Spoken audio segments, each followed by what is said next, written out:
आत्मीयतेने राबतो. म्हणूनच पोळीस खेळाडू हे खेळ खेळत नाहीत, तर हे खेळ जगतो, हे खेळ जगतो. येस. आणि आजच्या आपल्या कोकण परिक्षेत्राचाच असणार, यात शंका नाही.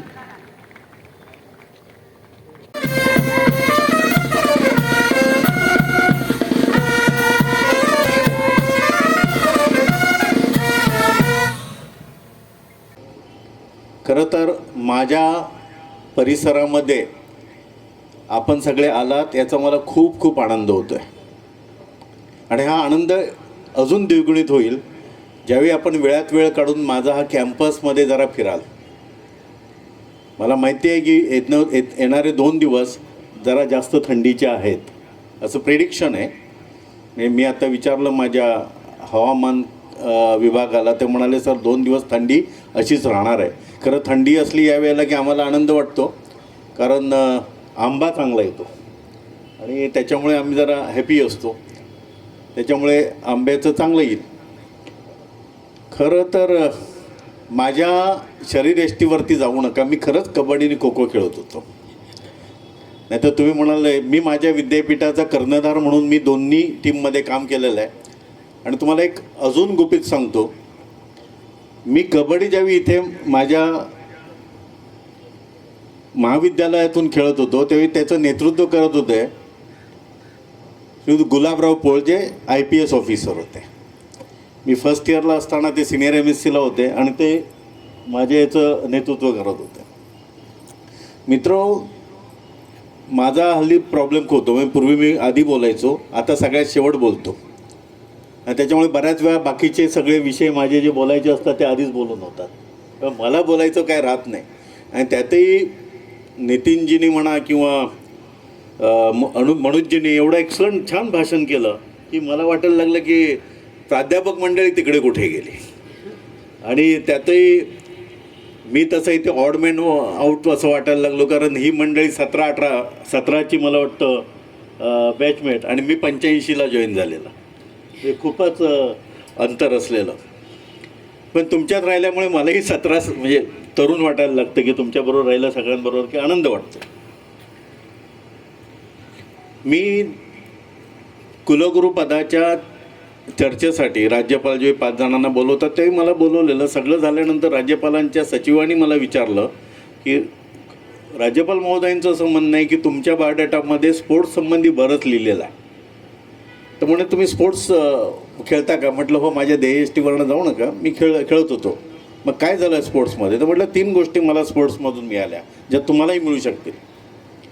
एक म्हणजे सगळ्यांना बरोबर घेऊन जाता येतं, जसं आता जिंदाल सर म्हणाले, म्हणजे मनोजजी म्हणाले.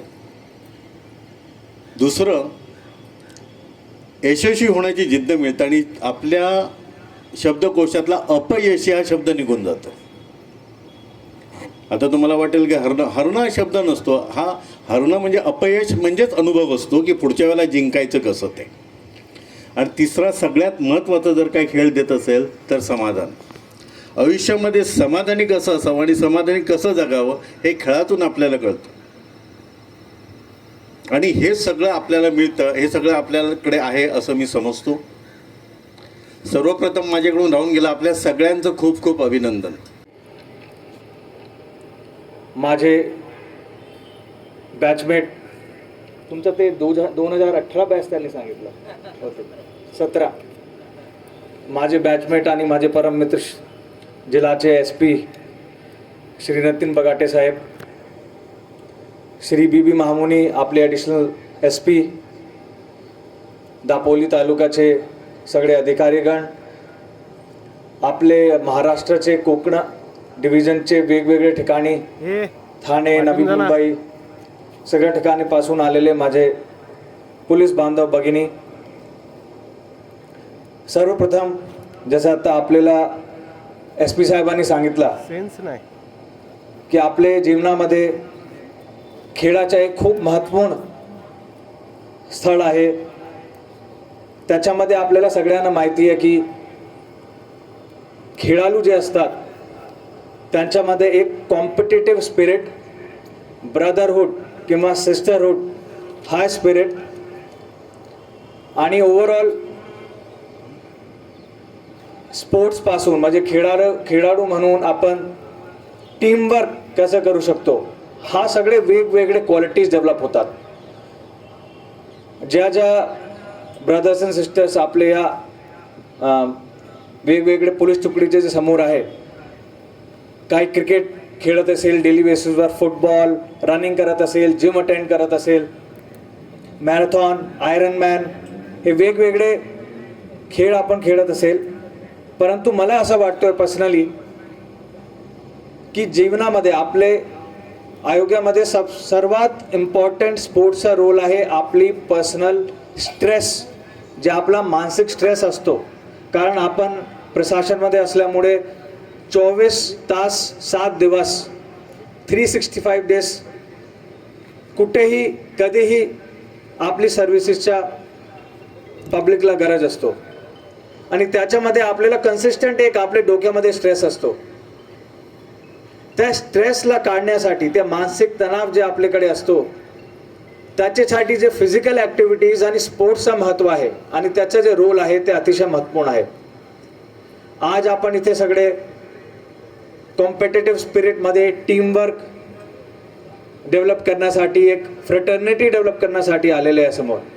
परंतु त्याचपेक्षा जे डेली कन्सिस्टंट स्पोर्ट्सचं महत्त्व आपल्या लाईफमध्ये आहे ते आपला स्ट्रेस कमी करणे, आपल्या जीवनामध्ये जास्त एक इंटरनली जे हार्मोनल बॅलन्स असतो त्याला मेंटेन करणे आणि एक चांगला आपण जेणेकरून आपली फॅमिली असेल, कुटुंब असेल, आपले समाजचे वेगवेगळे लोक असतील त्यांच्यासोबत कम्युनिकेशन साधू, त्याच्यामध्ये पण स्पोर्ट्सचा एक खूप महत्त्वाचा रोल असतो.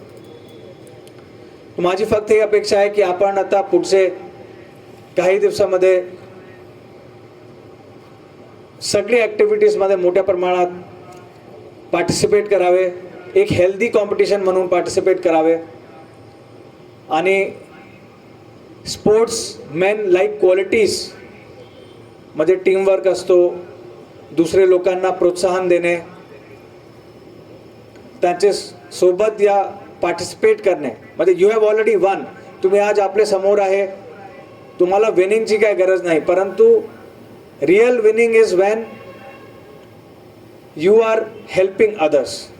तो या कॉम्पिटिशनमध्ये आपण सगळे आपले जे टीममेट्स आहे, आपले कॉम्पिटिटर्स आहे, त्यांना पण हेल्प करावे. त्या स्पिरिटने जर आपण याच्यामध्ये आज पार्टिसिपेट केला तर मला वाटतोय की या कॉम्पिटिशनचा एक रियल जे स्पिरिट आणि लेटर आहे ते आपण अचीव करू शकणार.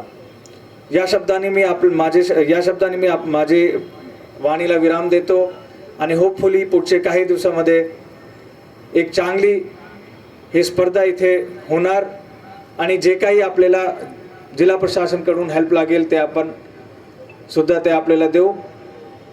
धन्यवाद. जय हिंद, जय महाराष्ट्र.